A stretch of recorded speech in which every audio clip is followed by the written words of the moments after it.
Hi అండి. అందరూ బాగుండాలని కోరుకుంటూ థంబ్‌నెయిల్ చూసారు కదా! అమెరికాలో జాబ్స్ పరిస్థితి ఏంటి? ఈ విషయం గురించి క్లుప్తంగా మాట్లాడుకునే ముందు ఒక చిన్న రిక్వెస్ట్ అండి. మీరు ఈ వీడియో చూస్తుంటే గనక దయచేసి ఒక లైక్ చేయండి, షేర్ చేయండి. తప్పకుండా సబ్స్క్రైబ్ అయితే చేసుకోండి. ఇప్పుడు అసలు విషయం గురించి మాట్లాడుకుందాం. 2025 ఫస్ట్ క్వార్టర్ అయితే కంప్లీట్ అయింది.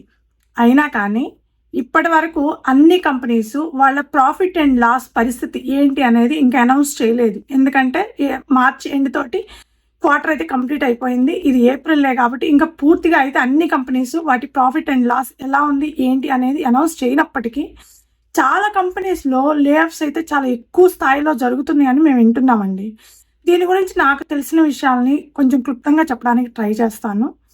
అమెరికాలో లే ఆఫ్స్ ఎలా జరుగుతున్నాయి, న్యూ రిక్రూట్మెంట్ పరిస్థితి ఏంటి, జాబ్ కట్స్ ఏ స్థాయిలో జరుగుతున్నాయి. ఇప్పటి వరకు మేము విన్నదాని ప్రకారం అయితే చాలా కంపెనీస్లో లే ఆఫ్స్ అయితే జరుగుతున్నాయి. మైక్రోసాఫ్ట్, గూగుల్ లాంటి పెద్ద పెద్ద కంపెనీస్లో ఎవ్రీ ఇయర్ మనం వింటుంటాం, ఇన్ని జాబ్ కట్స్ చేస్తున్నారు, లేకపోతే ఇంతమందిని లే ఆఫ్ చేస్తున్నారు ఒకేసారి అని చెప్పి. కానీ ఇప్పుడు అమెరికాలో పెద్ద పెద్ద కంపెనీలే కాదండి, మిడ్ లెవెల్ కంపెనీస్ కానీ స్మాల్ కంపెనీస్ కానీ లే ఆఫ్స్, జాబ్ కట్స్ అయితే చాలా ఎక్కువ స్థాయిలోనే చేస్తున్నాయట. ఇంకా ఇంకా పెరిగే ఛాన్స్ కూడా ఉందట లే ఆఫ్స్ జరిగే పరిస్థితి. అయితే దీనికి కారణాలు ఏంటి, అసలు లే ఆఫ్స్ అయినా జాబ్ కట్స్ అయినా ఇంత స్థాయిలో జరగడానికి కారణాలు ఏంటి అంటే, ఫస్ట్ది రెసిషన్ వచ్చిద్దేమో అనే అనుమానంతో ఆల్రెడీ ఆ సింటమ్స్ అన్నీ కనిపిస్తున్నాయి ఇక్కడ. సో రెసిషన్ వచ్చిద్దేమోనని కావచ్చు, లేదంటే ఎవ్రీ ఇయర్ చాలా కంపెనీస్ కాస్ట్ కటింగ్ లేదంటే కాస్ట్ రిడక్షన్ పర్పస్గా లే ఆఫ్స్, జాబ్ కట్స్ చేస్తుంటాయి, అది కావచ్చు. ఇప్పుడున్న పరిస్థితుల్లో చాలా companies especially IT industry AI side move అవుతుంది, ఏఐ సైడ్ ఇన్వెస్ట్ చేయాలని చూస్తున్నాయి చాలా కంపెనీస్. సో దాని పర్పస్గా కావచ్చు, ఇలా కొన్ని రీజన్స్ వల్ల చాలా కంపెనీస్లో లే ఆఫ్స్ అయితే జరుగుతున్నాయి. జాబ్ కట్స్ అనేది లాస్ట్ ఇయర్ అంటే 2024లో అమెరికాలో దాదాపుగా 150,000 జాబ్ కట్స్ అయితే జరిగినాయి, అన్ని ఇండస్ట్రీస్ కలిపి. ఓన్లీ ఐటీ అని కాదండి, ఆటోమొబైల్ కావచ్చు, ఐటీ కావచ్చు, రిమైనింగ్ హెల్త్ కేర్ కావచ్చు, ఏదైనా సరే. ఈ ఇయర్ 2025 ఇప్పటి వరకు దాదాపుగా 22,000 జాబ్ కట్స్ అయితే జరిగినాయి. ఒక్క ఫెబ్లోనే 16,000 జాబ్ కట్స్ జరిగినాయి ఓన్లీ ఫర్ ఐటీ ఇండస్ట్రీలో. ఈ ఐటీ ఇండస్ట్రీలో ఇంత ఎక్కువగా జాబ్ కటింగ్స్ జరుగుతూ ఉన్నాయి, చాలా రీసెంట్గా చాలా వింటున్నాం కూడా అమెరికాలో.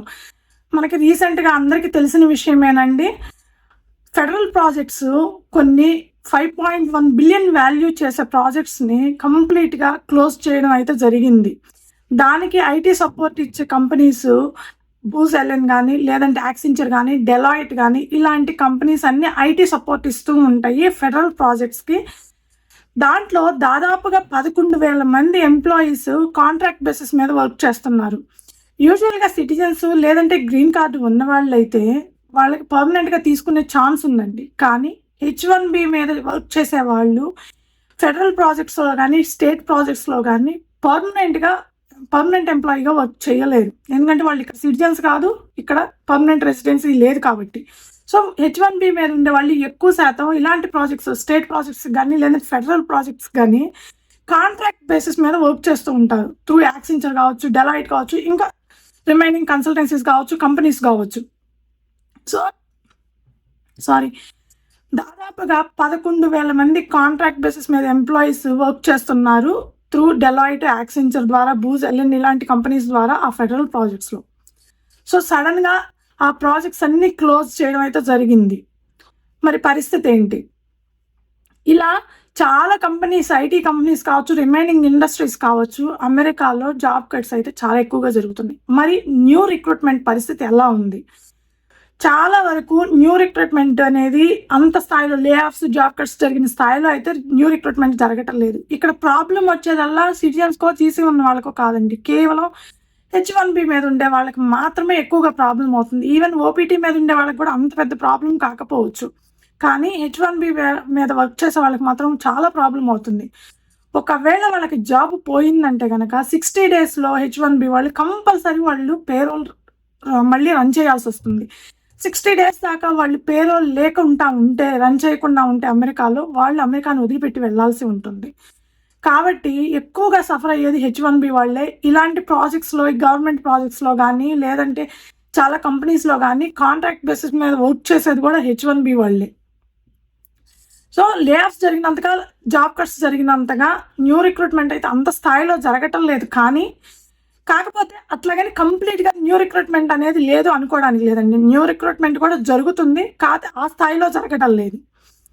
న్యూ రిక్రూట్మెంట్ కూడా జరిగినా కూడా ఎక్కువ శాతం ఏఐ రిలేటెడ్‌గా జరుగుతుంది. ఎందుకంటే చాలా ఐటీ ఇండస్ట్రీస్ ఏఐలో ఇన్వెస్ట్ చేయడానికి ఎక్కువగా ఇంట్రెస్ట్ చూపిస్తున్నాయి. ఆ దిశగా అడుగులు వేస్తున్నాయి. కాబట్టి న్యూ రిక్రూట్మెంట్ కూడా ఏఐ రిలేటెడ్‌గానే ఎక్కువగా జరుగుతుంది.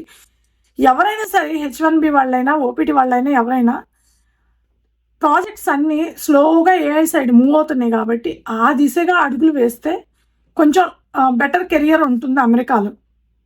లేదంటే మాత్రం కొంచెం కష్టమే అవుతుంది. అట్లాగని ఏఐ టెక్నాలజీ తెలియని వాళ్ళకి జాబ్స్ లేవా అమెరికాలో అంటే ఉన్నాయి. కాకపోతే జాబ్ కట్స్ జరిగే స్థాయిలో అయితే ఆ టెక్నాలజీస్‌కి ఆ లెవెల్‌లో రిక్రూట్మెంట్ అయితే, న్యూ రిక్రూట్మెంట్ అయితే జరగడం లేదు. ఇదండి అమెరికాలో లే ఆఫ్స్, జాబ్ కట్స్ లేదంటే న్యూ రిక్రూట్మెంట్ పరిస్థితి. లే ఆఫ్స్ అయితే చాలా ఎక్కువగా జరుగుతున్నాయి. ఇంకా జరిగే ఛాన్స్ ఉందని అంటున్నారు. అది ఎంతవరకు అనేది ఇంకా చూడాలి.